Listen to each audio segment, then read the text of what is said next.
भीड़ भाड़ से अलग होकर जब भी कोई इंसान अपने साथ अकेले में समय बिताता है, तभी उसके दिमाग में नाना प्रकार की चिंताएं जन्म लेने लगती हैं। मनुष्य की प्रवृत्ति ही ऐसी है कि वो ज्यादातर समय नकारात्मक ही सोचता है। अपने लक्ष्य को कैसे प्राप्त किया जाए, ये सोचने की जगह है। वो ये सोचता है कि अगर लक्ष्य पूरा नहीं हुआ तो मैं क्या करूंगा। और इस प्रकार की नकारात्मक विचारधारा के कारण जीवन परांत डर डर कर जीता रहता है। अगर पूरी बुद्धिमानी और सजगता के साथ इस डर को समझाना जाए तो यही डर इंसान के पतन का कारण बनता है। ऐसा मनुष्य जो खुद पर संजय करता है, खुद पर संदेह करता है, भला वो कैसे सफल हो सकता है। लेकिन बुद्धिमानी से अगर इस डर का उपयोग किया जाए तो यही डर उसकी सबसे बड़ी ताकत बन सकता है। काश केवल एक बार उसने खुद पर विश्वास किया होता तो उसे मालूम होता है कि उसके डर में ही उसकी ताकत का रहस्य छुपा हुआ है। ये कहकर सन्यासी चुप हो गया और चुपचाप अपने कदमों पर ध्यान लगाते हुए जंगली घास पे से आगे बढ़ने लगा। संध्या का समय था। सन्यासी और एक लकड़हारा जंगल में से होकर गांव की तरफ निकल रहे थे। सन्यासी के ये शब्द कहारे को कुछ समझ में नहीं आए। वो सोच रहा था कि डर में ताकत कैसे हो सकती है। डर तो आदमी को कमजोर बनाता है। अपने मन की उत्सुकता को जब वह काबू नहीं कर सका तो उसने सन्यासी से पूछा कि महात्मा, ना आप ये क्या कह रहे हैं कि डर में ताकत होती है। डर तो आदमी को कमजोर बनाता है। उसे तो अपना डर दूर करना चाहिए। करारा अपनी बात पूरी कर पाता उससे पहले ही उसे एक शेर की दहाड़ सुनाई दी। शेर की गर्जन सुनकर लकड़हारे का रोम रोम कांप गया। उसके कान खड़े हो गए। जंगल से आती एक एक आहट उसे साफ सुनाई दे रही थी। उसके कदम वहीं पर जम गए थे। वो भी नहीं पा रहा था। उसे पता था कि थोड़ी सी हरकत उसकी जान जोखिम में डाल सकती है। उसका दिल तो तेजी के साथ धड़क रहा था, लेकिन फिर भी वो अपनी सांसों पर काबू पाने का प्रयास कर रहा था। कुछ देर बाद जब खतरा टल गया तब सन्यासी ने कहना शुरू किया। सन्यासी ने कहा कि अभी जब तुम डरे हुए थे तो तुम्हारे शरीर का रोम रोम जाग गया था। जंगल से आ रही छोटी से छोटी आहट पर भी तुम्हारा ध्यान लगा हुआ था। तो इस प्रकार अपने मन के डर के कारण तुम होश में आ पाए, तुम पूरा ध्यान लगा पाए।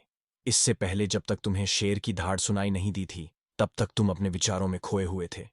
लेकिन जैसे ही तुम्हें शेर की दहाड़ सुनाई दी वैसे ही तुम्हारे सारे विचार गायब होकर हम वर्तमान में उपस्थित हो गए थे। यदि तुम्हें अभी शेर से बचकर भागना होता या फिर उससे लड़ना होता तो तुम्हें अपने शरीर की वो क्षमता देखने को मिलती जो आज तक जीवन में तुमने खुद भी महसूस नहीं की होगी। जब कोई कुत्ता तुम्हारे पीछे दौड़ता है उस समय तुम्हारी जो रफ्तार होती है वो तुम्हारी आम जिंदगी से कहीं ज्यादा होती है। साधारण जीवन में तुम इतने तेज नहीं दौड़ पाओगे जितना कि एक कुत्ते के सामने दौड़ पाओगे। ये ताकत या कहें कि हमारे शरीर की क्षमता अभी देखने को मिलती है। जब हमारा मन डर में होता है, किसी डरावनी परिस्थिति में हमारा मस्तिष्क और हमारा शरीर अपने उच्चतम श्रेणी में काम करता है। जो काम तुम आम जिंदगी में नहीं कर पाते वो तुम्हें डरा कर कराया जा सकता है। जहां पर भी तुम्हें डर का एहसास होता है वहीं पर तुम्हारी इंद्रियां पूर्ण रूप से सक्रिय हो जाती हैं। तुम्हारे कानों की सुनने की क्षमता तेज हो जाती है, दृष्टि एकटक हो जाती है, पूरी सजग हो जाती है, सक्रियता बढ़ जाती है। और जैसे जैसे वो डर खत्म होता है वैसे वैसे तुम सुप्त अवस्था में चले जाते हो। तुम सौज हो और तुम्हारे इंद्रिय फिर से आराम की स्थिति में चली जाती है। जब हमारा मन डर में होता है, किसी डरावनी परिस्थिति में हमारा मस्तिष्क और हमारा शरीर अपने उच्चतम श्रेणी में काम करता है। जो काम तुम आम जिंदगी में नहीं कर पाते वो तुम्हें डराकर कराया जा सकता है। जहां पर भी तुम्हें डर का एहसास होता है वहीं पर तुम्हारी इंद्रियां पूर्ण रूप से सक्रिय हो जाती हैं। तुम्हारे कानों की सुनने की क्षमता तेज हो जाती है, दृष्टि एकटक हो जाती है, पूरी सजग हो जाती है, सक्रियता बढ़ जाती है। और जैसे जैसे वो डर खत्म होता है वैसे वैसे तुम सुप्त अवस्था में चले जाते हो। तुम सो जाते हो और तुम्हारे इंद्रिय फिर से आराम की स्थिति में चली जाती है। सन्यासी ने लकड़हारे से कहना जारी रखा कि परीक्षा से एक दिन पहले जो याद करने की तुम्हारी गति होती है वो साधारण याद करने की क्षमता से कहीं तेज होती है। सिर्फ एक बार याद किया हुआ तुम्हें परीक्षा के समय याद रह जाता है और तुम जानते हो कि ये सब परीक्षा के डर से ही होता है। इसीलिए डर को दूर करने की जगह इंसान को यह सोचना चाहिए कि वो अपने डर को ताकत कैसे बना सकता है। जिस प्रकार सुख और दुख, प्रकाश और अंधेरा एक ही सिक्के के दो पहलू होते हैं, उसी प्रकार डर और ताकत भी एक ही सिक्के के दो पहलू होते हैं। जिस प्रकार रोशनी के बिना अंधेरा पूर्ण नहीं होता, सुख के बिना दुख पूर्ण नहीं होता, उसी प्रकार डर के बिना ताकत का भी कोई महत्व नहीं है। लकड़हारा सन्यासी के ज्ञान से बहुत प्रभावित हुआ।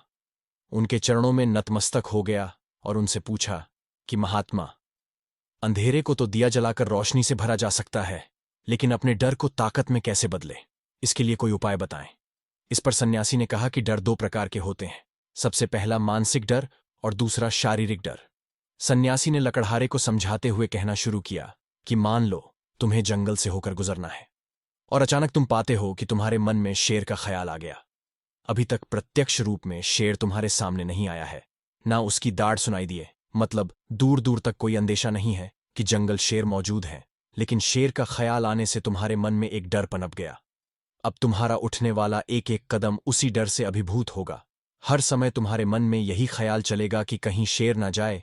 ये शेर वर्तमान में तुम्हारे सामने नहीं है, ये तुम्हारी बहुविषयक की कल्पना है।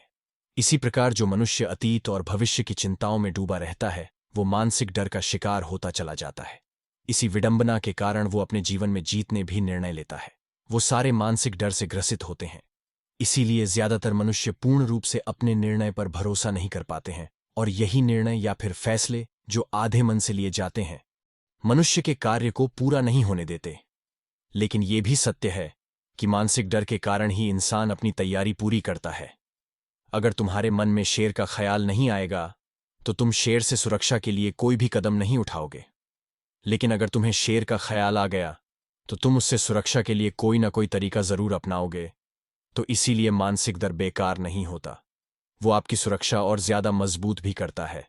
लेकिन समस्या तब शुरू होती है जब आप चाहकर भी कुछ नहीं कर सकते, लेकिन उसके बावजूद आप मानसिक डर झेल रहे होते हो। उदाहरण के लिए, कुछ मनुष्य हमेशा ये सोचते रहते हैं कि उन्हें कोई बीमारी ना हो जाए, कहीं उनके साथ कोई दुर्घटना घट जाए, कहीं उनके साथ कोई धोखा ना कर दे।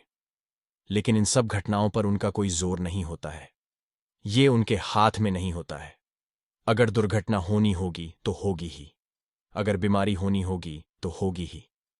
अच्छा खान पान और अच्छी दिनचर्या का पालन करने के बाद भी अगर कोई मनुष्य बीमार हो जाता है, तो ये उसके नियंत्रण के परे की बात है। अपनी तरफ से उसने पूरी कोशिश की और यही उसका कर्तव्य था। उसमें कोई कुछ क्या कर सकता है? जो घटनाएं इंसान की पहुंच के परे होती है, वो उनसे भी परेशान होता रहता है, उनसे भी उसका मन घबराता रहता है, और यही मानसिक डर उसके पतन का कारण बनता है। और यही मानसिक डर अगर सही तरीके से इस्तेमाल किया जाए, तो मनुष्य समझदार और अनुभवी कहलाएगा। जो इंसान ये सोचता है कि कांटे सिर्फ दर्द देने के लिए ही बने हैं, वो ये भूल जाता है कि कांटे ही फूलों की रक्षा करते हैं। इसी प्रकार एक ज्ञानी मनुष्य किसी भी चीज का उपयोग अपने सकारात्मक तरीके से कर सकता है, लेकिन एक अज्ञानी मनुष्य है अपनी अज्ञानतावश उन चीजों को भी छोड़ देता है जो उसके लिए उपयोगी होती है। विवेकशील मनुष्य फेंके गए पत्थरों का भी महल खड़ा कर लेता है, लेकिन एक वैज्ञानिक मनुष्य उन पत्थरों को दूसरों पर फेंकता रहता है। अगर किसी मनुष्य को अपने मानसिक डर को ताकत में बदलना है, तो उसके कुछ नियम हैं, कुछ उपाय है। सबसे पहला उपाय अपने विचारों का निरीक्षण। अगर हम अपने जीवन में अपने विचारों का निरीक्षण करेंगे, तो हम पाएंगे कि ज्यादातर विचार हमारे काल्पनिक होते हैं, और इसीलिए जो डर उन विचारों के कारण पनपता है, वो भी काल्पनिक होता है। ज्यादा सोचने वाले लोगों को जब सोचने के लिए कुछ नहीं मिलता, तो वो निरर्थक बातों के बारे में सोचने लगते हैं, और वो बेकार के विचार उसे तो परेशान करते ही हैं, साथ के साथ उसके परिजनों को, उसके सगे संबंधियों को भी परेशान करते हैं। इसीलिए ज्यादा सोचने वाले लोगों को यह समझना चाहिए कि मन में उठ रहे तमाम विचारों में से काम के विचार कौन से हैं और बेकार के विचार कौन से हैं।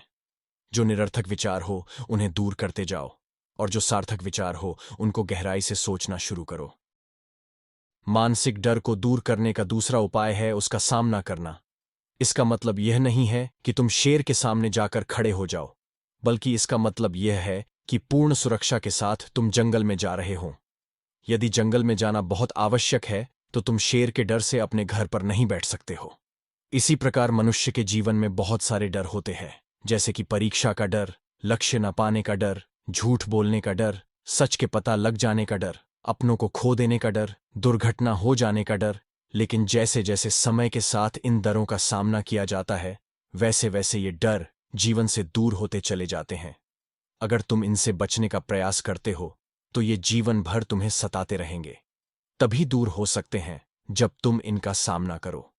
कुछ लोगों को तो दूसरों के सामने खुलकर बात करने में भी डर लगता है। ऐसे लोगों को अनजान लोगों से बात करनी चाहिए। जितना ही वो लोगों से बात करेंगे, उतना ही उनके मन का डर दूर होता जाएगा। मानसिक डर को ताकत में बदलने का तीसरा उपाय है अपने डर को स्वीकार करना।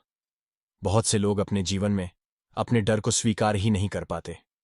अगर आप उनसे पूछेंगे कि उन्हें किस चीज से डर लगता है, तो वह साफ इनकार कर देंगे कि उन्हें किसी चीज से कोई डर नहीं लगता।